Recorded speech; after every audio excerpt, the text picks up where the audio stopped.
Leka mencintai pamannya, seorang pria yang tepat usia 11 tahun yang saat ini ada di hadapannya sedang menuangkan minuman beralkohol ke dalam gelas lelaki yang berprofesi sebagai presiden direktur di sebuah perusahaan pengembang game terbesar di Indonesia itu terlihat mabuk berat. Berhenti minum Niko. Leka sedikit meninggikan suaranya menyaingi suara musik yang dimainkan DJ yang memenuhi klub malam tempat mereka berada saat ini. Sekarang pulang denganku. Kalau kamu gak mau orang tuaku marah karena sudah meninggalkanku sendirian di pesta tadi, sambung Leka. Untuk kesekian kalinya, Leka memperingatkan lelaki bernama Niko itu untuk menghentikan aktivitasnya. Tapi Niko tampak tidak peduli. Ditenggaknya vodka di dalam gelasnya sampai habis, lantas menghentakkan gelas kosong tersebut di atas meja dengan keras. Ia menaikkan pandangan hingga netra berwarna hazel miliknya menatap perempuan berambut sebahu dengan tatapan sayu. Paman, panggil aku paman Leka. Berapa kali harus aku bilang padamu supaya kamu sedikit sopan padaku? Leka melarikan pandangan ke arah lain. Tiap kali Niko menatapnya berpandangan dengan lelaki itu adalah sesuatu yang haram bagi Leka. Niko memiliki tatapan dalam yang mampu memporak-porandakan pertahanan Leka. Masa bodoh, kamu bukan pamanku. Gak ada alasan bagiku untuk memanggilmu begitu. Tapi aku lebih tua darimu, gadis kecil. Satu sudut bibir Niko terangkat ketika memanggil Leka dengan sebutan yang sangat Leka benci, lantas menandaskan satu gelas vodka berikutnya. Leka geram. Aku bukan gadis kecil lagi, bantahnya. Tidak suka. Aku sudah 20 tahun dan tahun depan aku lulus sarjana. Niko tertawa mendengar pengakuan mahasiswa semester 6 itu. Ia tak menyahut lagi. Alkohol di depan Niko lebih menarik perhatiannya ketimbang keponakannya yang tak pernah ia anggap sebagai seorang wanita.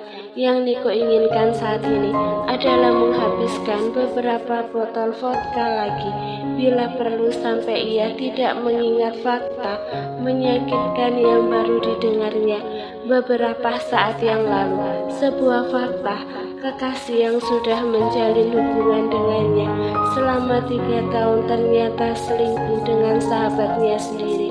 Dan bodohnya lagi, Niko baru tahu hari ini di saat kekasihnya itu sedang mengandung anak pria lain. Aku bilang berhenti. Leka merampas botol kesekian dari tangan Niko saat pria itu mau menuangkannya lagi. Namun detik itu juga Niko menepis tangan Leka. Diam atau tinggalkan aku sendiri, desis Niko sambil menopang kepala dengan sebelah tangan. Berkali-kali kepalanya hampir jatuh ke atas meja. Ia mabuk berat. Kenapa kamu pergi meninggalkan aku sendiri dan malah mabuk di tempat ini? Tanya Leka sedikit kesal.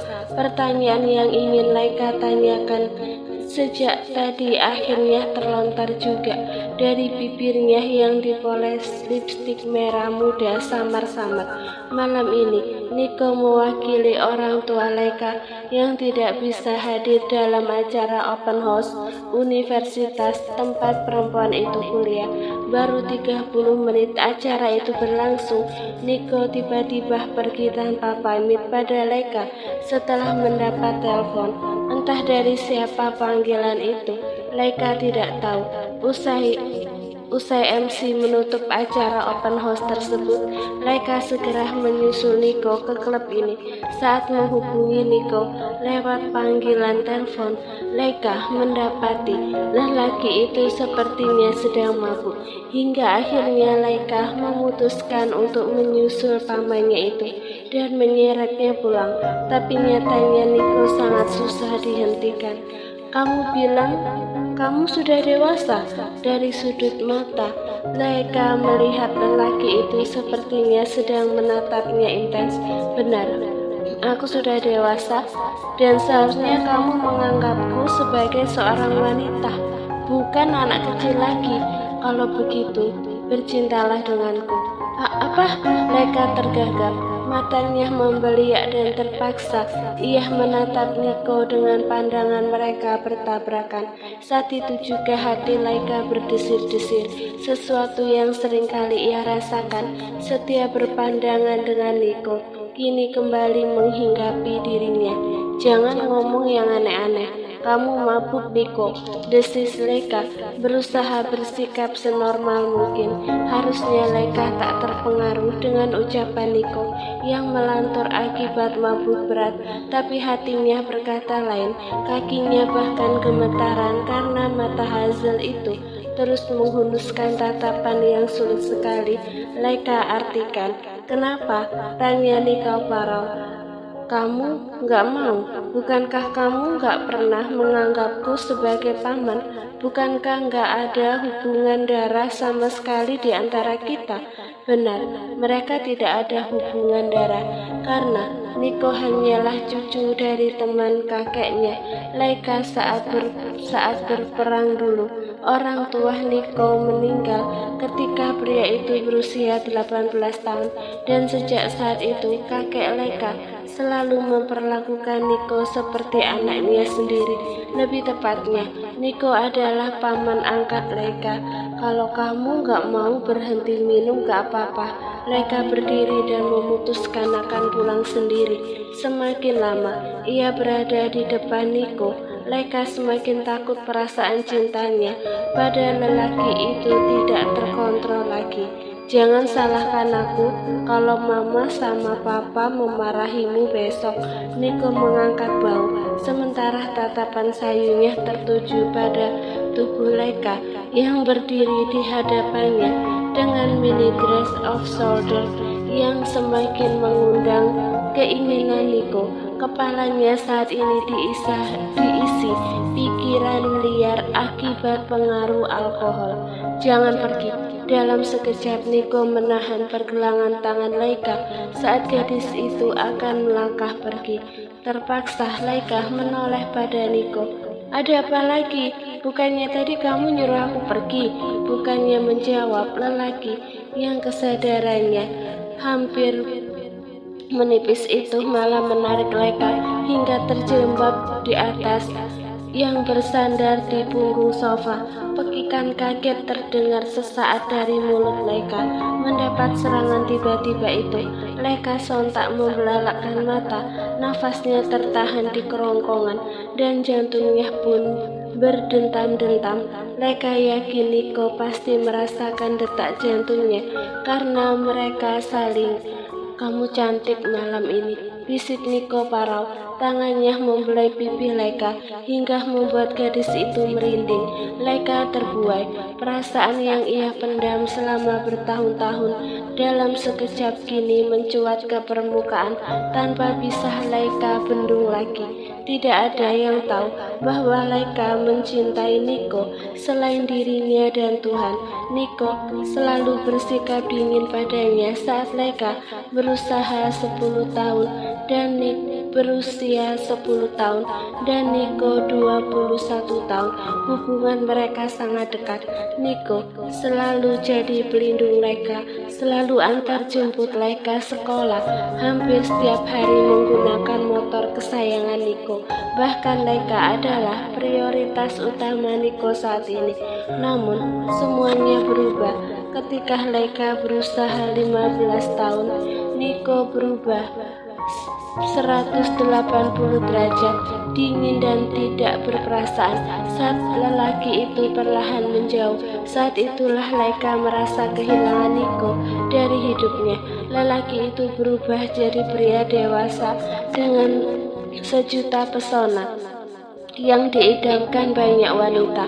Perawakannya tampak gagah, begitu tampan dengan garis wajah tegas, rambut hitam pekat, selalu tersisir rapi, kulit wajah putih nan mulus, dengan hiasan bulu halus di bawah dagunya. Namun dibanding itu semua, yang paling menonjol dari Niko adalah sinar matanya. Iris mata Hazel itu mampu menyihir para wanita dalam sekali tatap. Laika terlambat menyadari bahwa perasaan yang mengganjal di hatinya sejak dulu rupanya rasa cinta. Ia tak mampu menghentikannya. Perasaan itu telah mengakar kuat dan terpaksa ia pendam sendiri. Tangan Laika